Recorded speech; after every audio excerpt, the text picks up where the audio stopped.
Practice set 3.1. Which of the following sequence are arithmetic progression? If they are arithmetic progression, find the common difference. तर आपल्याला हा जो sequence दिला आहे हा अर्थमॅटिक प्रोग्रेशन आहे की नाही हे आपल्याला सांगायचं आहे आणि असेल तर त्याचा कॉमन डिफरन्स लिहायचा आहे. तर अर्थमॅटिक प्रोग्रेशन कधी असते तर आपल्याला जो सिक्वेन्स दिला असतो त्याच्या ज्या कॉन्झिक्युटिव्ह टर्म्स आहे त्याचं डिफरन्स कसं पाहिजे, इक्वल पाहिजे, सेम पाहिजे, कॉन्स्टंट पाहिजे, तेव्हा आपण त्याला अर्थमॅटिक प्रोग्रेशन म्हणतो. तर आपल्याला या टर्म दिल्या आहे 2, 4, 6, 8. तर पहिल्या टर्मला आपण T1 म्हणू, दुसऱ्याला T2, तिसऱ्याला T3, चौथ्याला T4. आणि आता आपल्याला काढावं लागेल कॉन्झिक्युटिव्ह टर्मचं डिफरन्स म्हणजे T2 minus T1, T2 minus T1 म्हणजेच 4 मायनस 2 किती येईल, 2 येईल. त्याच्यानंतर T3 minus T2, T3 minus T2 म्हणजे 6 मायनस 4, 6 मायनस 4 किती येईल, 2. नंतर T4 minus T3, T4 minus T3 किती येईल, 8 मायनस 6, 8 मायनस 6 म्हणजे किती होत आहे, 2. तर हा जो डिफरन्स आहे हा कसा आहे, कॉन्स्टंट आहे. आणि डिफरन्स जर कॉन्स्टंट असेल तर तो सिक्वेन्स अर्थमॅटिक प्रोग्रेशन असतो. मग लिहावं लागेल difference is constant, therefore this is an arithmetic progression. Problem 2. आपल्याला हा सिक्वेन्स दिलेला आहे आणि हा सिक्वेन्स अर्थमॅटिक प्रोग्रेशन आहे की नाही ते सांगायचं आहे आणि असेल तर कॉमन डिफरन्स लिहायचा आहे. तर आपण फर्स्ट टर्मला T1 म्हणू, सेकंडला T2, थर्डला T3 आणि फोर्थला T4. आणि आपल्याला काय करावं लागेल, याच्या कॉन्झिक्युटिव्ह टर्मचा डिफरन्स काढावा लागेल. आणि जर डिफरन्स कॉन्स्टंट आला तर हा जो सिक्वेन्स आहे अर्थमॅटिक प्रोग्रेशन होईल. तर पहिले काय करावं लागेल, T2 minus T1, T2 minus T1 म्हणजे काय होईल, 5/2 मायनस 2. आता इथे याचं सबस्ट्रॅक्शन करायचं आहे तर याच्या खाली किती घ्यावं लागेल, 1. आता डिनॉमिनेटर डिफरंट आहे तर याचं मल्टिप्लिकेशन आणि क्रॉस मल्टिप्लिकेशन. 2 1 जार 2, 5 1 जार 5 मायनस 2 2 जार 4. आता इथे काय होईल, 5 मायनस 4 म्हणजे 1/2. आता आपल्याला करावं लागेल T3 मायनस T2. आता T3 किती आहे, 3 मायनस T2 म्हणजे 5/2. याचं सबस्ट्रॅक्शन करावं लागेल तर इथे डिनॉमिनेटरला 1 घ्यावं लागेल. आता डिनॉमिनेटर वेगळं आहे, डिफरंट आहे तर यांचं मल्टिप्लिकेशन आणि cross.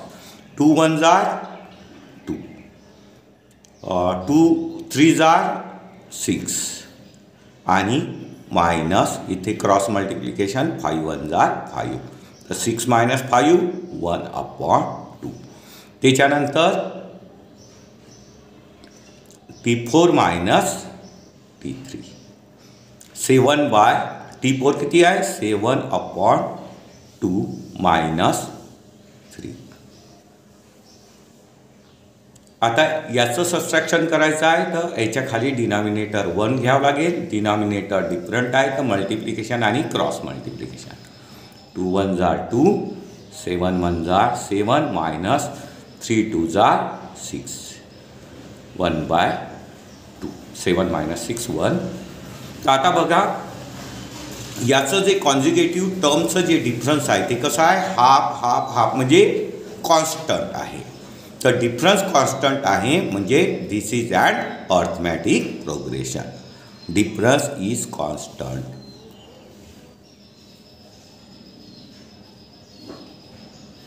is constant Therefore, this is an arithmetic progression. आणि याचा आपल्याला कॉमन डिफरन्स लिहायचा आहे. आता कॉमन डिफरन्स किती होईल? हाफ. तर कॉमन डिफरन्स आपण डीनी डिनोट करू. D is equal to half. Problem 3. आपल्याला हा नंबरचा सिक्वेन्स दिलेला आहे आणि हा अर्थमॅटिक प्रोग्रेशन आहे की नाही ते सांगायचं आहे आणि असेल तर कॉमन डिफरन्स काढायचा आहे.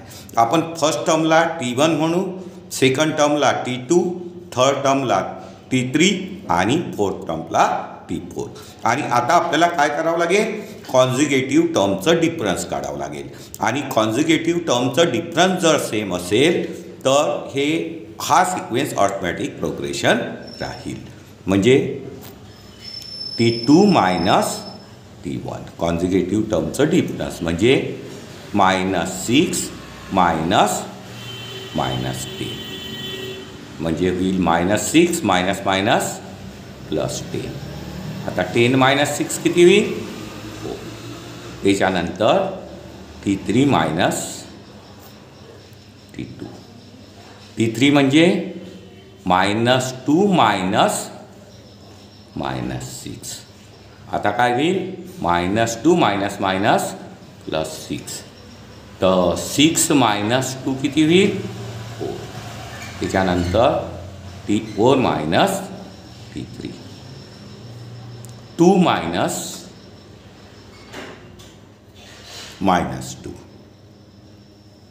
आता इथे काय होईल? 2 मायनस मायनस प्लस 2, 2 प्लस 2 4. आता इथे कॉन्झिगेटिव्ह टर्मचा डिफरन्स कसा येत आहे? सेम येत आहे, कॉन्स्टंट येत आहे. आणि म्हणून काय होईल? Arithmetic progression. Difference is constant. therefore this is an arithmetic progression. आणि कॉमन डिफरन्स किती येत आहे? 4 म्हणजे D is equal to 4 common difference. Problem 4. आपल्याला नंबरचा सिक्वेन्स दिलेला आहे आणि हा अर्थमॅटिक प्रोग्रेशन आहे की नाही ते सांगायचं आहे. तर फर्स्ट टर्मला आपण T1 म्हणू, सेकंड टर्मला T2 आणि थर्ड टर्मला T3. आणि आता आपल्याला काय करावं लागेल? कॉन्झिगेटिव्ह टर्मचं डिफरन्स काढावं लागेल. आणि हे जर डिफरन्स सेम असेल तर this is and arithmetic progression. तर आपल्याला पहिले काढावं लागेल T2 मायनस T1 म्हणजेच 0.33 मायनस 0.3. आता 0.33 मायनस 0.3 काय होईल? 3 हे 0 म्हणजे 0.03. आता आपल्याला काढावं लागेल T3 मायनस T2 काय होईल? T3 आहे 0.333 मायनस 0.33. आता काय होईल? 0.333 मायनस 0.33 म्हणजे इथे 0 घ्यावं लागेल. म्हणजे इथे येईल 300.0 म्हणजे किती येत आहे? 0.003. आता डिफरन्स सेम नाही येत आहे, डिफरन्स कॉन्स्टंट नाही आहे. तर this is not arithmetic progression. Difference is not constant. therefore this is not arithmetic progression. Problem 5. आपल्याला हा नंबरचा सिक्वेन्स दिलेला आहे आणि हा सिक्वेन्स अर्थमॅटिक प्रोग्रेशन आहे की नाही ते आपल्याला सांगायचं आहे. तर आपण फर्स्ट टर्मला T1 म्हणू, सेकंडला T2 म्हणू, थर्डला T3 म्हणू आणि फोर्थला T4 म्हणू. आणि आता आपल्याला काय करावं लागेल? कॉन्झिगेटिव्ह टर्मचं डिफरन्स काढावं लागेल. आणि डिफरन्स जर सेम आलं, कॉन्स्टंट आलं म्हणजे this is and arithmetic progression. तर पहिले T2 minus T1, T2 minus T1 म्हणजेच -4 मायनस 0 म्हणजे किती येईल? -4 येईल, कारण की 0ला अर्थ नसतो. मग T3 मायनस T2. T3 किती आहे? -8 मायनस T2 आहे -4. म्हणजे काय होईल? -8 मायनस मायनस +4. तर प्लस मायनस म्हणजे मायनस करावं लागेल. तर 8 मायनस 4 म्हणजे 4 होईल आणि ग्रेटर नंबरची साईन म्हणजे -4. मग T4 मायनस T3 म्हणजे -12 मायनस -8. मग काय होईल? -12 मायनस मायनस +8. प्लस मायनस म्हणजे सबस्ट्रॅक्शन आणि सबस्ट्रॅक्शनला ग्रेटर नंबरची साईन. तर 12 मायनस 8 किती होईल? 4 आणि ग्रेटर नंबरची साईन म्हणजे -4. आता डिफरन्स कसा येत आहे? कॉन्स्टंट येत आहे. म्हणजे this is and arithmetic progression. Difference is constant. Therefore, this is an arithmetic progression. Problem 5. आपल्याला नंबरचा सिक्वेन्स दिलेला आहे आणि हा सिक्वेन्स अर्थमॅटिक प्रोग्रेशन आहे की नाही ते आपल्याला सांगायचं आहे. तर फर्स्ट टर्मला आपण T1 म्हणू, सेकंड टर्मला T2 म्हणू, थर्ड टर्मला T3 म्हणू. आणि आपल्याला काय करावं लागेल? कॉन्झिक्युटिव्ह टर्मचं डिफरन्स काढावं लागेल. आणि कॉन्झिक्युटिव्ह टर्मचं जर डिफरन्स कॉन्स्टंट असेल तर this is and arithmetic progression. तर मग कॉन्झिक्युटिव्ह टर्म कोणत्या आहे? T2 minus T1. T2 minus T1 म्हणजेच -T2 minus 1/5 minus in bracket -1/5 म्हणजेच काय होईल? -1/5 मायनस मायनस +1/5. तर +1/5 आणि -1/5 याचा आन्सर येऊन जाईल 0. मग आपल्याला काढायचा आहे T3 मायनस T3 किती आहे? -1/5 minus in bracket T2 minus 1/5.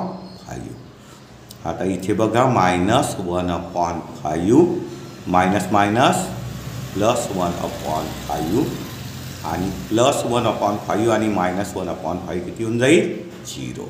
आता डिफरन्स कसा आहे? Constant. Difference is constant. Therefore, this is an arithmetic progression. आणि आपल्याला याच्यामध्ये कॉमन डिफरन्स लिहायचा आहे. तर कॉमन डिफरन्स किती येत आहे? 0. म्हणजे D म्हणजे कॉमन डिफरन्स 0. प्रॉब्लेम 7. आपल्याला हा सिक्वेन्स दिलेला आहे आणि हा अर्थमॅटिक प्रोग्रेशन आहे की नाही ते सांगायचं आहे. तर मग काय करावं लागेल?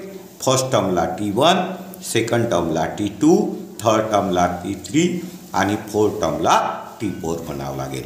आणि आता आपल्याला काय करावं लागेल? कॉन्झिक्युटिव्ह टर्मचं डिफरन्स काढावं लागेल. आणि कॉन्झिक्युटिव्ह टर्मचं डिफरन्स जर सेम आलं, कॉन्स्टंट आलं तर this is and arithmetic progression. तर पहिले T2 minus T1. T2 minus T1 म्हणजे काय होईल? T2 3 + √2 मायनस T1 म्हणजे 3. आणि इथे काय होईल? 3 मायनस 3 कॅन्सल होईल म्हणजे किती येईल? √2. आता काय काढावं लागेल? T3 minus T2. T3 minus T2. T3 किती आहे? 3 + 2√2 मायनस T2 3 + √2. याला आपल्याला ब्रॅकेटमध्ये लिहावं लागेल. 2 टर्म्स आहेत म्हणजे काय होईल? 3 + 2√2 आणि याला मायनसनी मल्टिप्लाय करून साईन चेंज करावं लागेल म्हणजे इथे -3 होईल आणि इथे -2. आता प्लस मायनस मायनस होईल, 3 आणि -3 कॅन्सल होईल आणि 2√2 मधनं 1√2 मायनस केलं तर किती राहील, √2 राहील. आता सोडवावं लागेल T4 मायनस T3. तर T4 किती आहे, 3 plus 3√2 minus in bracket 3 plus 2√2. T4 minus T3.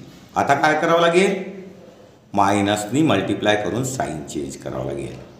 3 plus 3√2 मायनसनी multiply केलं तर -3 minus plus minus minus 2√2. 3 - 3 cancel होऊन जाईल. 3√2 मधनं आपण 2√2 जर मायनस केलं तर काय येईल, √2 येईल. बरोबर आहे. तर difference is constant. This is and arithmetic progression. म्हणजे आपल्याला काय लिहावं लागेल, difference is constant, therefore this is an arithmetic progression. आणि याचं कॉमन डिफरन्स किती होईल, D is equal to common difference आलेला आहे √2. प्रॉब्लेम 8. आपल्याला नंबरचा सिक्वेन्स दिलेला आहे आणि हा सिक्वेन्स अर्थमॅटिक प्रोग्रेशन आहे की नाही हे सांगायचं आहे. तर फर्स्ट टर्मला T1 म्हणू, सेकंडला T2, थर्डला T3. आणि आपल्याला काय करावं लागेल, कॉन्जुगेट टर्मचं डिफरन्स काढावं लागेल. आणि ते जर सेम येत आहे, कॉन्स्टंट येत आहे, तर this is and arithmetic progression. म्हणजेच आपल्याला पहिले T2 मायनस T1 काढावं लागेल. म्हणजे 132 मायनस 127 याचं सबस्ट्रॅक्शन येऊन जाईल 5. मग काढावं लागेल T3 minus T2, T3 minus T2 म्हणजे 137 मायनस 132 याचं पण डिफरन्स येऊन जाईल 5. आता डिफरन्स कसा आहे, कॉन्स्टंट आहे. म्हणजे this is and arithmetic progression.